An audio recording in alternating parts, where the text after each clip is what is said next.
اعوذ باللہ من الشیطان الرجیم بسم اللہ الرحمن الرحیم ربی یسر ولا تعسر وتمم بالخیر۔ آج میں جس موضوع پر بات کروں گا وہ ہے تعارف قرآن، سورہ فاتحہ اور بقرہ کی آیت نمبر 1 تا 39 کے مضامین کا ایک خلاصہ۔ قرآن پاک اللہ تعالیٰ کا کلام ہے اور کلام کا متکلم کے ساتھ کیا تعلق ہوتا ہے، اگر ہم اس بات کو سمجھ لیں تو قرآن پاک کی عظمت کا نقش ہمارے دل پر قائم ہو جائے گا۔ اسی طرح خالق اپنی مخلوق کے ساتھ بھی ایک تعلق ہوتا ہے اور اس تعلق کو سمجھنا بھی بہت ضروری ہے، اور ان دونوں تعلق کی نوعیت مختلف ہے۔ ان دونوں تعلقات کو بہت گہرائی سے سمجھنا ہوگا اس سے پہلے کہ ہم قرآن پاک کو سمجھیں۔ اس کو ہم ایک مثال سے سمجھ سکتے ہیں، جس طرح ایک بڑھئی ہے، وہ کرسی بناتا ہے اور کرسی ایک طرح سے اس کی تخلیق ہوئی اور وہ کرسی کا خالق ہے۔ اب اس کرسی کا ایک خاص تعلق ہے اپنے اس خالق یعنی بڑھئی کے ساتھ، اور وہ یہ کہ اس کے اندر اپنے جو خالق کی ہیں کچھ صفات کا عکس ہمیں ضرور نظر آتا ہے۔ اگر کرسی اچھی بنی ہوگی تو ظاہر ہوگا کہ وہ بڑھئی ایک زبردست کاریگر ہے، یعنی وہ ایک ماہر کارپینٹر ہے۔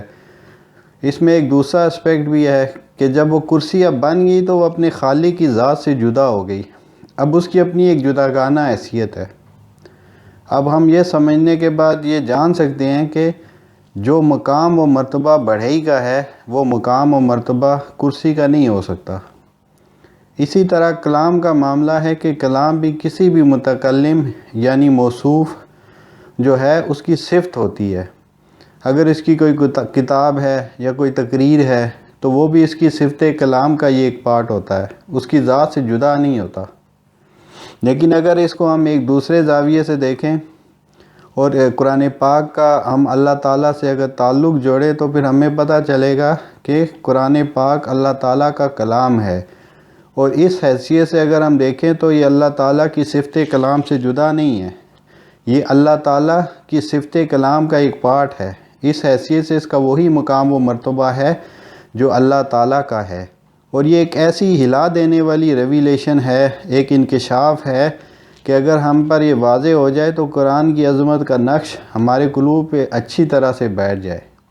اسی بات کو اللہ تعالیٰ نے قرآن پاک میں کئی مقامات پر بیان فرمایا ہے۔ سورہ حشر کی آیت نمبر 21 میں ہے، لَوْ أَنزَلْنَا هَٰذَا الْقُرْآنَ عَلَىٰ جَبَلٍ لَرَأَيْتَهُ خَاشِعًا مُتَصَدِّعًا مِّنْ خَشْيَةِ اللَّهِ وَتِلْكَ الْأَمْثَالُ نَضْرِبُهَا لِلنَّاسِ لَعَلَّهُمْ يَتَفَكَّرُونَ۔ اگر ہم اس قرآن کو کسی پہاڑ پر اتارتے تو دیکھتا کہ خوف الہی سے وہ پست ہو کر ٹکڑے ٹکڑے ہو جاتا۔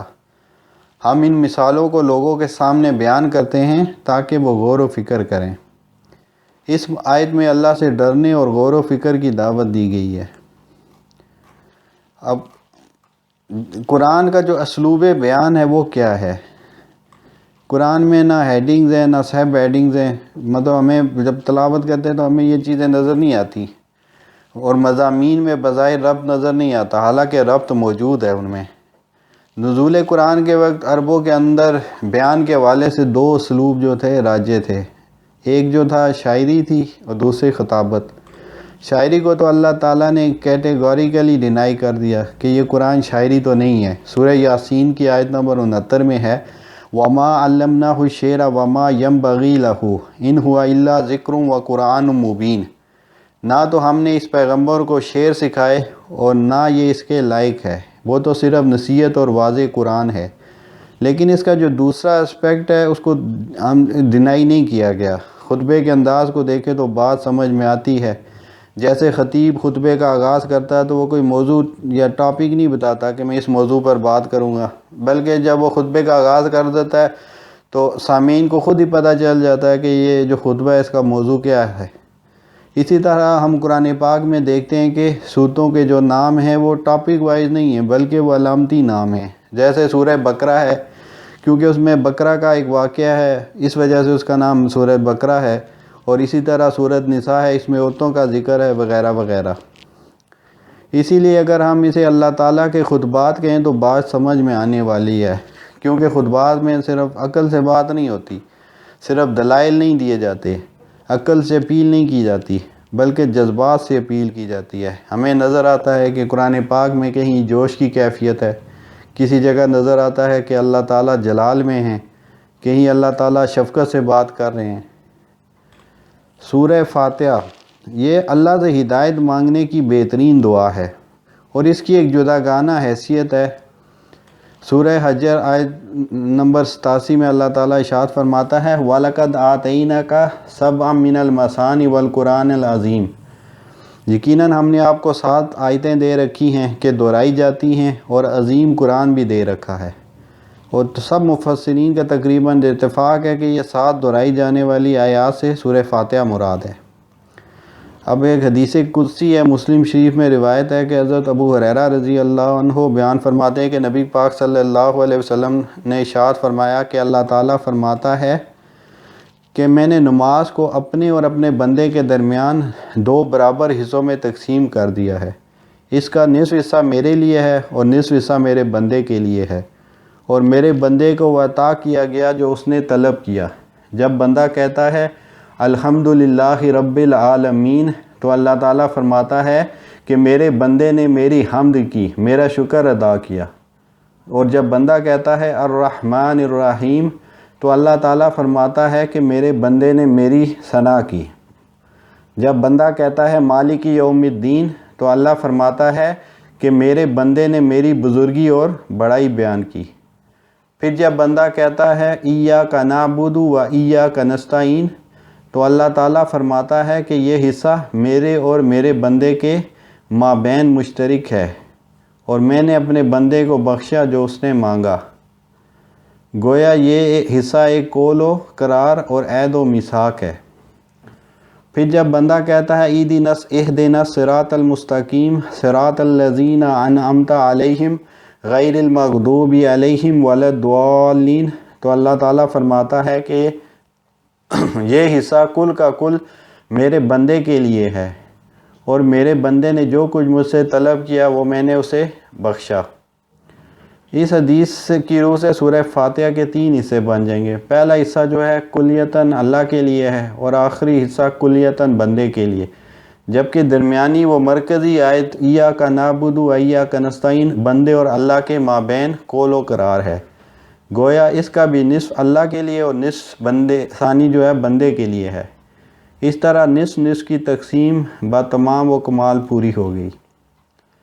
اس میں اہل انعام 4 گروہوں کا اہل انعام کا ذکر ہے، تو اہل انعام سے 4 گروہ مراد ہے۔ قرآن کے دوسرے مقام پر اس کا ذکر ہے۔ ان میں انبیاء ہیں سب سے پہلے، پھر صدیقین ہیں، پھر شہداء ہیں، اور پھر صالحین ہیں۔ اور اس صورت میں مغضوب علیہم سے یہود مراد ہیں، اور ضالین سے نصارہ مراد ہیں۔ اور جو بھی گروہ جو ہے ان کے نقش قدم پہ چلے گا وہ بھی اس کی آیت کے مفہوم میں شامل ہوگا۔ اس کے بعد ہے سورہ بقرہ۔ سورہ بقرہ مدنی صورت ہے، نزول کے اعتبار سے اس کا 87 نمبر ہے، اور اس میں کل 40 رکوع اور 286 آیات ہیں۔ اب اس کا پس منظر یہ ہے، مختصر بیان کرتا ہوں کہ ہجرت کے بعد سے لے کر رمضان 2 ہجری غزوہ بدر سے پہلے تک اس کا زمانہ نزول ہے۔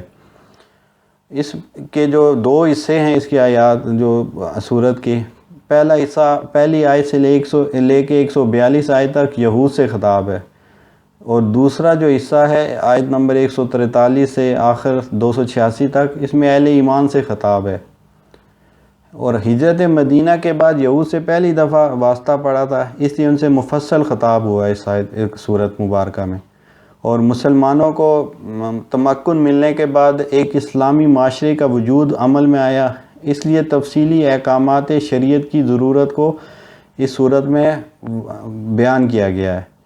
مدینہ ایک چھوٹی سی بستی تھی۔ اب جب اتنی بڑی تعداد میں مہاجرین جو دوسری علاقوں سے اسلام قبول کر کے یہاں جمع ہو رہے تھے، تو اس سے ایک ریفیوجی کرائسس پیدا ہو گیا تھا، اور اس کے ساتھ ساتھ قریش کے ساتھ جنگ بھی ناگزیر تھی، کیونکہ انہوں نے مسلمانوں کو دل سے قبول نہیں کیا تھا، اور وہ موقع کی تلاش میں تھے کہ کسی طرح مسلمانوں پر حملہ کر کے ان کو ختم کر دیا جائے۔ ان وجوہات کی بنا پر انفاق مال کی اس صورت میں بہت تاکید کی گئی ہے۔ اس صورت میں شریعت اسلامی کا ڈھانچہ پیش کیا گیا ہے، مرض نفاق اور منافقین کے بارے میں تفصیلات بھی پیش کی گئی ہیں۔ آپ صلی اللہ علیہ وسلم نے سورہ بقرہ اور آل عمران کو الزہراوین، دو روشن ستارے کہا۔ دونوں کا آغاز ایک ہی حروف مقطعات یعنی الف لام میم سے ہوا ہے۔ آغاز قرآن کی عظمت سے اور اختتام جامع دعا پر ہے۔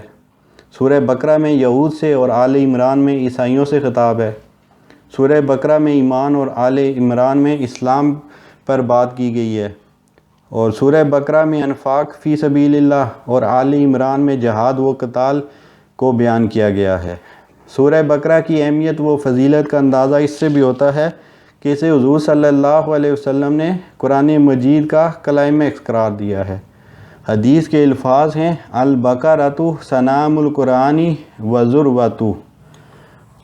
حضرت عمر رضی اللہ عنہ کے بارے میں آتا ہے کہ غالباً انہوں نے 12 سال میں اور ان کے بیٹے حضرت عبداللہ بن عمر رضی اللہ عنہ نے 8 سال میں اس سورت کو ختم کیا تھا۔ حضرت ابن عربی مالکی بہت بڑے عالم اور فقیہ گزرے ہیں۔ ان کا قول ہے کہ ہم نے اپنے بزرگوں سے سنا ہے کہ سورہ بقرہ میں 1000 اوامر، 1000 نواہی، 1000 حکمتیں اور 1000 اخبار و قصص ہیں۔ سورہ بقرہ کی آیت نمبر 1 تا 20 میں جو موضوعات بیان کیے گئے ہیں وہ ہے، اس میں الف لام میم جو پہلی آیت میں ہے یہ حروف مقطعات ہیں جن کے بارے میں اللہ اور اس کا رسول صلی اللہ علیہ وسلم ہی بہتر جانتے ہیں کہ ان کا حقیقی معنی اور مفہوم کیا ہے۔ پھر اس میں جو مومن، کافر اور منافق کا جو کردار ہے اس کو بیان کیا گیا ہے۔ سب سے پہلے ایمان یہ ہے کہ اس طرح مان لینا کہ کوئی شک نہیں رہے، یعنی دلیل سے ماننا۔ اب ایک ہوتا ہے اصل کافر، وہ جس تک حق پہنچ جائے اور وہ سوچ سمجھ کر حد درمی کی وجہ سے انکار کر دے، اور ایک ہوتا ہے جاہل کافر، وہ ہے جس کو حق کا پتہ ہی نہ ہو، اس تک پیغام حق کا نہ پہنچا ہو، وہ اصل لیکن جب اس تک حق کا پیغام پہنچ جائے گا تو وہ اصل کافر بن جائے گا۔ رکوع 1 میں مومن اور کافر کا بیان ہے اور رکوع 2 میں منافقوں کا بیان ہے۔ اب مومن کون ہے؟ جو غیبی حقائق کو ماننے والا ہو، نماز کو قائم کرنے والا ہو، اللہ کی راہ میں خرچ کرنے والا ہو، اور اللہ کی طرف سے نازل ہونے والی وحی پر ایمان لانے والا ہو، اور آخرت پر یقین رکھنے والا ہو۔ اس کے مقابلے میں کافر وہ ہے کہ بار بار سمجھانے کے باوجود اثر قبول نہ کرے اور اس کے کانوں، دلوں پر مور اور آنکھوں کے سامنے پردے پڑے ہوں، وہ جانتے بوجھتے حق کو قبول نہ کرے۔ اس کے بعد جو ہے نفاق کا بیان ہے۔ ابن ابی ملکیہ نے فرمایا کہ میں نے رسول اللہ صلی اللہ علیہ وسلم کے 30 صحابہ سے ملاقات کی ہے، وہ سب کے سب اپنے آپ پر نفاق کے حوالے سے خوف رکھتے تھے۔ ان میں سے کسی ایک کا بھی دعویٰ نہ تھا کہ وہ حضرت میکائیل و جبرائیل کے ایمان پر ہیں۔ حضرت حسن کے حوالے سے ذکر کیا گیا ہے کہ ایک مومن ہی نفاق سے خوف زدہ ہوتا ہے اور ایک منافق اس سے اپنے آپ کو محفوظ سمجھتا ہے۔ حضرت حذیفہ رضی اللہ تعالیٰ عنہ جن کو نبی پاک نے راز کے طور پر منافقین کے نام بتا دیے تھے اور انہیں صاحب سر رسول بھی کہا جاتا تھا، ان سے حضرت عمر نے قسم دے کے پوچھا کہ مجھے بتاؤ کہ کہیں میں منافقین میں سے تو نہیں ہوں۔ اور منافق کی علامات کیا ہوتی ہیں؟ اللہ اور آخرت پر ایمان کا جھوٹا دعویٰ کرتا ہے، اللہ اور اہل ایمان سے فریب کرنے کے باوجود اس کا شعور نہیں ہوتا، اس کے دلوں میں مرض نفاق ہوتا ہے، فساد مچانے کے باوجود یہ سمجھتا ہے کہ وہ اصلاح کر رہا ہے لیکن اس کو اس کا شعور نہیں ہوتا، اہل ایمان کو بیوقوف قرار دیتا ہے، مومنین اور کافر دونوں سے دوستیاں۔ قرآن میں اس صورت میں 2 بلیغ مثالیں بیان ہوئی ہیں۔ پہلی مثال ہے کہ ایک اس شخص کی سی ہے جو اندھیرے میں تھا، اس نے روشنی جلائی جس سے اس کا ماحول روشن ہو گیا اور مفید اور نقصان دہ چیزیں اس پر واضح ہو گئی کہ اچانک وہ روشنی بجھ گئی اور وہ پہلے کی طرح تاریکیوں میں گر گیا۔ یہی حال منافقین کا ہے، پہلے وہ شرک کی تاریکی میں تھے، مسلمان ہوئے تو روشنی میں آ گئے، حرام و حلال اور خیر و شر کو پہچان گئے، پھر دوبارہ کفر و نفاق کی طرف لوٹ گئے تو ساری روشنی جاتی رہی۔ اور دوسری مثال ہے ایک دوسرا جو گروہ ہے منافقین کا کہ جن پر کبھی حق واضح ہوتا ہے اور کبھی اس کے بارے میں وہ شک و شبے میں مبتلا ہو جاتے ہیں، بس ان کے دل میں تردد رہتا ہے، جس طرح بارش کی طرح ہوتے ہیں کہ جو اندھیروں میں اترتی ہے، گرج چمک سے ان کے دل ڈر جاتے ہیں، حتیٰ کہ خوف کے مارے اپنی انگلیاں اپنے کانوں میں ٹھونس لیتے ہیں، لیکن یہ تدبیریں اور یہ خوف و دہشت انہیں اللہ کی گرفت سے نہیں بچا سکے گا، کیونکہ وہ اللہ کے گھیرے سے نہیں نکل سکتے۔ کبھی حق کی کرنیں ان پر پڑتی ہیں تو حق کی طرف جھک پڑتے ہیں، لیکن پھر جب اسلام یا مسلمانوں پر کوئی مشکل آتی ہے تو وہ حیران و سرگرداں کھڑے ہو جاتے ہیں۔ منافقین کا یہ گروہ آخر وقت تک گفتگو کی شکار اور قبول حق سے محروم رہتا ہے۔ آیت نمبر 13 میں صحابہ کرام رضوان اللہ اجمعین کی شان بیان کی گئی ہے اور صحابہ کے ایمان کو ایمان کا معیار قرار دیا گیا ہے۔ اب امت مسلمہ میں موجودہ دور میں حقیقت نفاق کو بہت ہی کم بیان کیا جاتا ہے۔ اب اس قرآن کی جو شروع کی جو رکوع ہیں، ان میں آیت 1 سے 20 تک 3 کرداروں اور 3 کنسیپٹس کو بیان کیا گیا ہے: ایمان، کفر، نفاق، یعنی کہ مسلمان، کافر اور منافق کے بارے میں بات کی گئی، کردار واضح کیا گیا ہے۔ اب قرآن پاک کی پوری سمری ہے جو آغاز میں آ گئی ہے۔ اس کے بعد سورہ بقرہ کی آیت 21 تا 25 میں بنی نوع انسان سے اللہ کا پہلا خطاب ہے۔ ترتیب نزولی کے اعتبار سے یہ پہلا خطاب ہے، اور بنی نوع انسان سے اللہ کا پہلا خطاب، اس میں اللہ تعالیٰ نے کیا بیان کیا ہے کہ اللہ کی بندگی اختیار کرو، اور اس کا جواب دیا گیا ہے کہ کیونکہ اس نے تمہیں اور تم سے پہلوں کو یعنی تمہارے آباء و اجداد کو پیدا کیا، جس نے تمہارے لیے زمین کو بچھونا اور آسمان کو مضبوط چھت بنایا، اس لیے اس کا حق ہے کہ کم از کم تم اس کے ساتھ شریک نہ ٹھہراؤ۔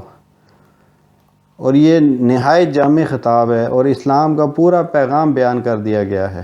اس کے بعد آیت 23 تا 24 میں قرآن کا چیلنج آیا ہے، یعنی اس جیسی ایک صورت ہی بنا لو، اور قرآن لیکن 1400 سال سے یہ قرآن کا جو ہے چیلنج فضا میں گونج رہا، لیکن آج تک کوئی اس کو جواب نہیں دے سکا۔ یہ قرآن کا ایک زندہ معجزہ ہے، اور غیر مسلم کو دعوت دینے کے لیے آیت نمبر 22 تا 24 جو ہیں یہ بہت اہمیت کے حامل ہیں۔ ان آیتوں میں اللہ نے بیان کیا ہے کہ کیوں اس کی عبادت کی جائے اور اس کے ساتھ کسی کو شریک کیوں نہ کیا جائے۔ اب معجزے کی تعریف کیا ہے؟ معجزہ وہ ہے جو دعوت مقابلہ دے۔ اسلام میں معجزے کی تعریف علامہ تفتح زانی رحمہ اللہ نے بیان کی ہے کہ معجزہ وہ امر ہے جو خلاف معمول اور عادت جاریہ کے خلاف مدعی نبوت کے ہاتھ پر بطور چیلنج ایسے وقت میں ظاہر ہو کہ جب وہ منکرین کو اس کی مثال لانے کا چیلنج دے اور وہ نہ لا سکے، یعنی اس سے عاجز آ جائیں۔ اس کے بعد آیت نمبر 25 میں ایمان والوں کو جنت کی نعمتوں کی خوشخبری دی گئی ہے۔ سورہ بقرہ 26 تا 29 میں معجزہ قرآن پیش کیے جانے کے بعد جو کفار کی ہر ڈرمی اور اللہ کا سخت جواب اس میں بیان کیا گیا ہے۔ اب ان کا اعتراض کیا تھا کہ یہ قرآن کیسے برحق ہو سکتا ہے کہ اس کا متکلم یعنی بات کرنے والا مکھی اور مچھر جیسی حقیقی چیزوں کا ذکر کرتا ہے۔ آیت 26 میں ان کے اس بے بنیاد اعتراض کا جواب دیا گیا ہے کہ اللہ کی مرضی ہے، جو چاہے مثالیں دے، یہ فضول اعتراض ہے۔ آیت نمبر 28 میں 2 موت اور 2 زندگیوں کا ذکر کیا گیا ہے۔ اچھی طرح جاننے اور سمجھنے کے بعد بھی ایسی کد حجتیاں کرنے والوں اور نافرمانوں کے لیے بڑا عذاب ہے۔ حقیقت اس طرح واضح ہو جانے کے بعد ان کو ایمان نہ لانے کی جرأت کیسے ہوئی؟ سورہ بقرہ کی آیت 30 تا 39 میں قصہ حضرت آدم علیہ السلام و ابلیس اور انسان کے لیے آسمانی ہدایت کی ضرورت و اہمیت۔ اب یہ واقعہ قرآن میں 7 مرتبہ آیا ہے۔ ایک تو یہ سورہ بقرہ 30 تا 39 میں، اس کے علاوہ سورہ اعراف، حجر، بنی اسرائیل، کاف، طٰہٰ اور صاد 6 صورتوں میں بھی آیا ہے۔ آیت نمبر 30 تا 31 میں حضرت آدم علیہ السلام کو خلافت دینے کا اعلان اور فرشتوں کا اعتراض اور اللہ کا جواب بیان کیا گیا ہے۔ روایات سے ثابت ہے کہ انسانوں سے پہلے دنیا میں جنات آباد تھے، انہوں نے دنیا میں بہت زیادہ فساد مچایا۔ ان کے اس فساد کو ختم کرنے کے لیے حضرت جبرائیل علیہ السلام دنیا میں تشریف لائے تھے اور ان کے فساد کا خاتمہ کیا تھا۔ اب فرشتوں نے انسان کی خلافت کے خلاف بات حسد کی وجہ سے نہیں کی تھی، کیونکہ فرشتے تو نورانی مخلوق ہیں، ان میں نفسانی خواہشات تو ہوتی نہیں ہیں، اور وہ اللہ کے ہر حکم کو من و عن قبول کرتے ہیں۔ انہوں نے یہ بات خیر خواہی کے جذبے کے تحت کی تھی، انہوں نے انسانوں کو جنات پر قیاس کر لیا تھا۔ سورہ کاف آیت نمبر 50 میں ہے کہ سورہ کاف کے ابلیس کے بارے میں ہمیں یہاں سے معلومات ملتی ہیں کہ وہ فرشتوں کے ساتھ رہتا تھا، اپنے زہد و تقویٰ کی وجہ سے اسے طاؤس الملائکہ کہا جاتا تھا، اس کا نام عزازیل تھا، اور یہ نام شاید اس کے اوصاف کی وجہ سے ملا تھا، لیکن وہ فرشتہ نہیں تھا بلکہ جنوں میں سے تھا۔ آیت 32 تا 33 میں حضرت آدم علیہ السلام اور فرشتوں سے اللہ کا سوال ہے۔ اس میں عبادت پر علم کی فضیلت بیان کی گئی ہے کہ عبادت میں تو فرشتوں کا مقابلہ ممکن ہی نہیں ہے، کیونکہ وہ اللہ کی نافرمانی کر ہی نہیں سکتے، نافرمانی کا مادہ ان میں پیدا ہی نہیں کیا گیا۔ حضرت آدم علیہ السلام کو فرشتوں پر جو فضیلت دی گئی وہ علم ہی کی وجہ سے دی گئی۔ حضرت آدم علیہ السلام کو سجدے کا حکم، فرشتوں کی اتباع اور ابلیس کا انکار۔ آیت نمبر 34 میں اس کو بیان کیا گیا ہے، اور آیت نمبر 35-37 میں آدم علیہ السلام اور حوا کا جنت کے کسی مقام پر امتحان اور ناکامی پر ندامت اور توبہ و استغفار کا بیان ہے، اور آزمائش اور امتحان کے لیے حضرت آدم اور حوا علیہ السلام کا دنیا میں بھیجا جانا۔ آیت نمبر 38-39 میں اس کا بیان ہے کہ حضرت آدم علیہ السلام کی پیدائش ہی دنیا کے لیے ہوئی تھی، کیونکہ خلافت دنیا میں ملنی تھی، جنت میں نہیں۔ اولاد آدم علیہ السلام میں سے جو دنیا میں اللہ اور اس کے رسولوں کے بتائے ہوئے طریقوں کے مطابق زندگی گزاریں گے تو انعام میں وہ جنت میں جائیں گے، اور جو من چاہی اور اللہ کی نافرمانی والی زندگی گزاریں گے وہ جہنم میں جائیں گے۔ وما علینا الا البلاغ۔